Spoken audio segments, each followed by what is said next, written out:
10 years have passed since I last set foot on Route 66, because I am terrified of that road.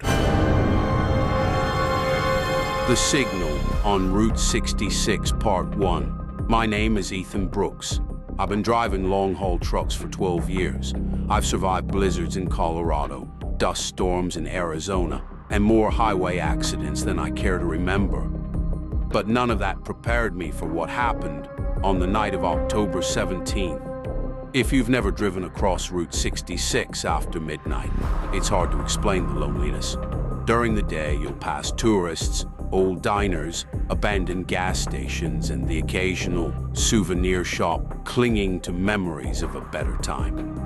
But after midnight, everything disappears. The traffic, the lights, even the feeling that civilization still exists. There's only the highway stretching endlessly through the Arizona desert. And you. That night, I was driving my white Freightliner eastbound after delivering a load of electronics to Flagstaff. I still had nearly 300 miles to cover before reaching Albuquerque. The dashboard clock read 1:47 a.m. My eyes were getting heavy, so I reached over and turned on the radio. An old country song crackled through the speakers for a minute before dissolving into static. Nothing unusual. Radio reception out there was always terrible. I spun the tuning knob. 88.7, 91.5, 95.2. Nothing but white noise. Then suddenly, a man's voice came through. Clear. Perfectly clear. White semi-truck. Slow down. I frowned, not because of what he said, but because there wasn't a trace of static. No music, no station ID, just his voice. There's a deer about to cross the road. I looked ahead. The highway was empty. I laughed under my breath. Very funny. 5 seconds later, a massive mule deer exploded from the brush on my right. I slammed on the brakes. The ABS kicked in violently as 40,000 pounds of truck fought against momentum. The deer missed my bumper by less than 3 feet before disappearing into the darkness. I sat there gripping the wheel, my heart pounding. If I hadn't slowed down, I would have hit it. I glanced back at the radio. The man was still talking. Don't speed back up. A chill crawled up my spine. What the hell is this? No answer, only silence for a second. Then, in 2 minutes, a pickup truck will cross into your lane. I looked at the clock. 2 minutes. Fine. If nothing happened, I'd shut the radio off. 1 minute, 30 seconds, 15, 10, 5. Headlights appeared in the distance. A blue Ford F-15. Suddenly swerved into my lane while passing an old RV. Its high beams blinded me. I instinctively eased onto the shoulder, just enough to avoid a head-on collision. The truck roared past, close enough that I felt the rush of air shake my cab. I stared at the radio. The man's voice returned. I know you're looking at the radio right now. Every muscle in my body locked up.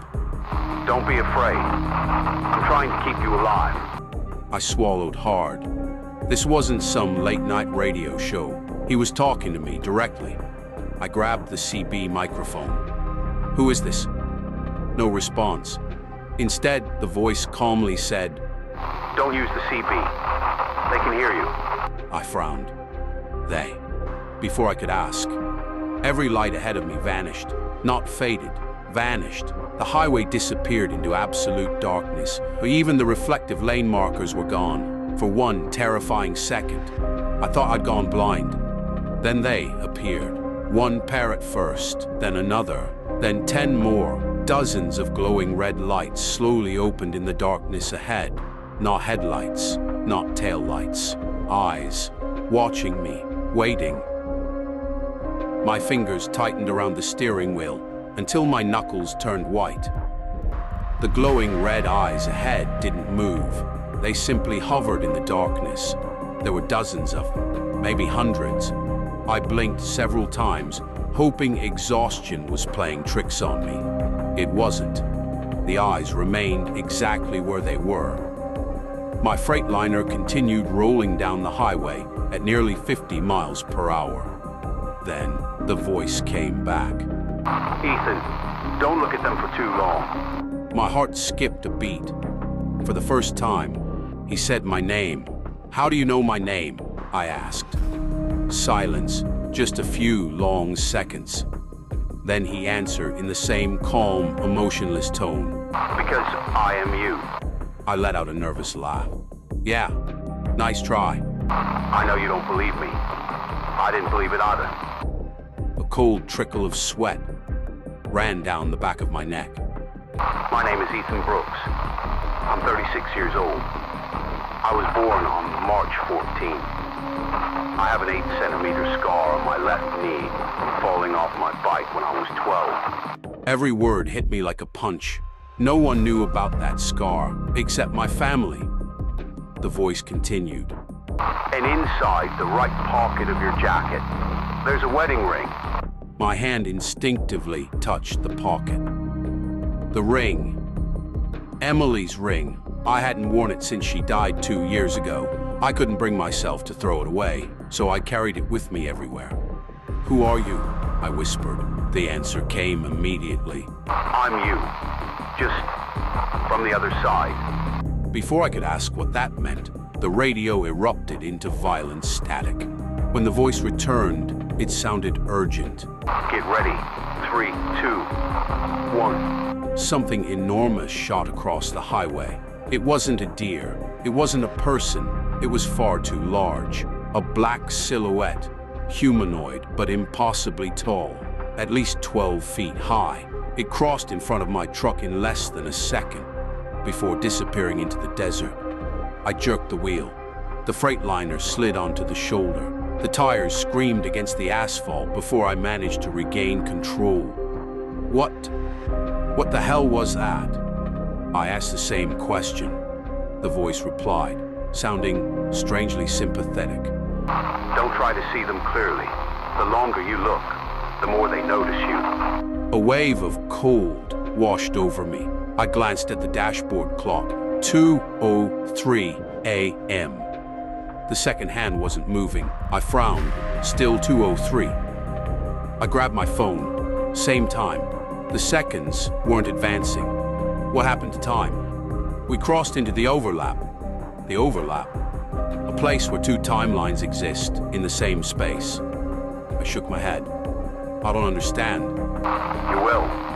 But first, look in your rearview mirror. Every instinct told me not to. But I did. A white Freightliner was following me. Same model, same trailer, same faded company logo on the driver's door. It stayed about 300 yards behind. Then I noticed something that made my stomach drop. The license plate. It was identical to mine. Every number, every letter, even the cracked reflector hanging from the left rear bumper, matched perfectly. It couldn't be another truck. It was mine. "What am I looking at?" The voice answered quietly. "Yourself." The truck behind me flashed its headlights twice, a common signal between truckers. Without thinking, I flashed mine back. The radio exploded. No! The voice shouted for the first time. Too late. The truck behind me accelerated. Fast. Far too fast. Step on it. I slammed the accelerator to the floor. The Detroit diesel engine roared. 65, 70, 75, 80 miles per hour. The truck behind me kept gaining, steadily, as if my speed meant absolutely nothing. Then I finally saw the driver. He wore the same brown leather jacket, the same faded baseball cap, the same beard, the same face. Mine. But something was horribly wrong. He never blinked. He never looked away. He just stared straight through my windshield with a twisted, lifeless, almost inhuman smile. The voice on the radio became barely more than a whisper. Ethan, don't let him pass A long silence filled the cab. Then came the words that made my blood run cold. Because last time I couldn't breathe. The truck behind me was no more than 50 yards away now. Yet somehow, I couldn't hear its engine. 40,000 pounds of steel should have been roaring across the pavement. Instead, there was nothing. No rumble, no tire noise. Only the low growl of my own diesel engine and the man's voice coming through the radio. Ethan, listen to me carefully. What is that thing? It's not a thing. It's you. I shook my head violently. No, that's impossible. I know. I said the same words. The truck continued closing the distance. 40 yards. 30. Its headlights never bounced over the uneven pavement. They stayed perfectly level, as though the truck wasn't touching the road at all. What do you mean it's me? A deep sigh crackled through the speakers. You're not driving through Arizona anymore. What? You crossed the threshold about 20 minutes ago. The threshold. The place where Route 66 doesn't belong to our world. I looked around. The desert felt wrong. The stars had disappeared. The moon was gone. Even the mountains that had surrounded the highway earlier had vanished. There was only darkness beyond the edge of my headlights. An endless void. When did this happen? Remember the deer? Yeah. You never hit the brakes. A cold knot formed in my stomach. What are you talking about? You were distracted. You reached for the radio. The deer jumped out. You hit it. I frowned. No, I didn't. You remember missing it, because that's the memory your mind created. My pulse quickened. No. The impact killed you. I laughed. A desperate laugh. I'm alive. Am I? The voice didn't answer immediately. Instead, he asked a question. Ethan, when was the last time you saw another living person? I opened my mouth. Nothing came out. The gas station, the warehouse in Flagstaff, the security guard had signed my paperwork, hadn't he?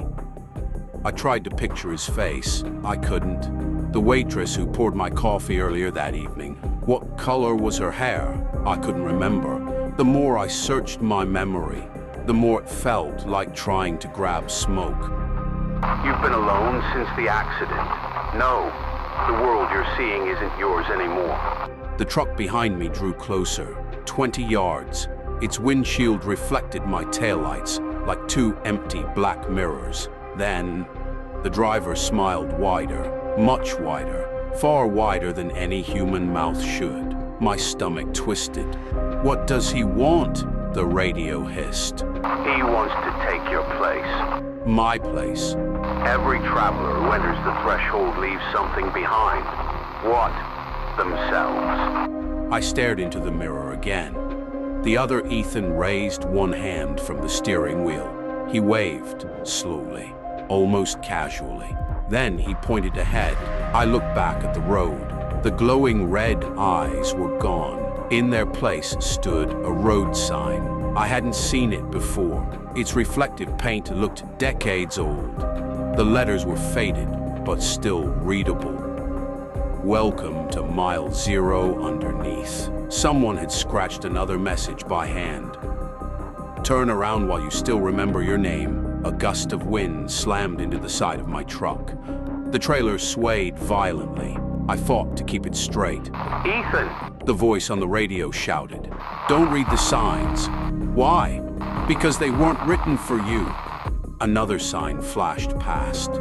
This one was newer, fresh white paint, black lettering. Next exit, home. I instinctively searched for the exit ramp. There wasn't one, only empty desert. Then, the sign changed, right in front of my eyes. The words slowly rearranged themselves. Next exit, Emily. My hands froze. Emily, my wife, dead for 2 years. The truck drifted toward the shoulder. No, I whispered. I know what you're seeing. The voice said softly. It isn't real. What if it is? It isn't. What if she's alive? Silence. For the first time since this nightmare began, the man on the radio hesitated. Then he spoke with a sadness that felt painfully familiar. That's exactly how they caught me. I felt something inside me break. The other truck was now directly behind mine. 10 yards. 5. Its headlights flooded my mirrors. Then, without warning, it pulled into the left lane. Slowly, deliberately, preparing to overtake me. The voice screamed through the speakers. Whatever happens, do not look at the driver. I gripped the wheel so tightly, my hands hurt. The other Freightliner began pulling alongside my cab. In my peripheral vision, I could already see the outline of the driver's window, and despite every warning, despite every instinct, I felt an overwhelming urge to turn my head